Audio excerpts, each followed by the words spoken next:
Hello, my name is Tali, and my project research question is, how did the 15th Amendment change lives for African Americans in this country?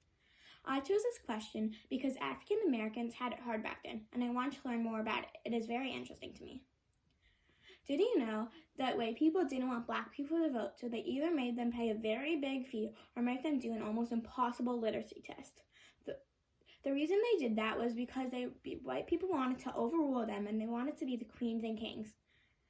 White people wanted to be in charge so badly that they started segregating at public places like bathrooms, restaurants, schools, buses, and more. African Americans did not like it very much.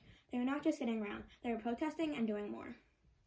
Some important people during this time were Dr. Martin Luther King Jr., who killed for his role as the leader of the movement, and Fannie Lou Hamer, who survived several assassination attacks and being beaten by police in Mississippi. And lastly, John Lewis, who went on to become a congressman who was leading a march for voting rights.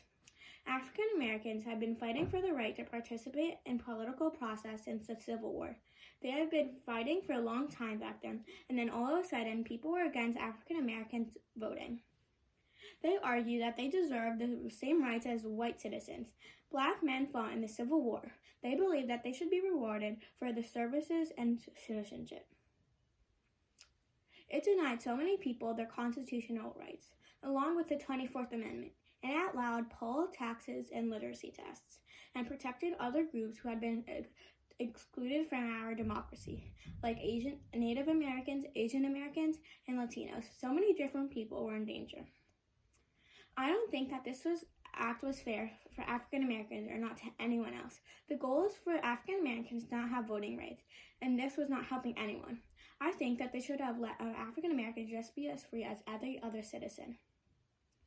In conclusion, you should never judge anyone by the look on their skin or anything else. A long time ago, African Americans were not allowed to vote, and this was bad for everyone. African Americans were being outnumbered, and people were trying to take advantage of it. And lastly, you should never judge anyone by the look on their skin. These are some resources.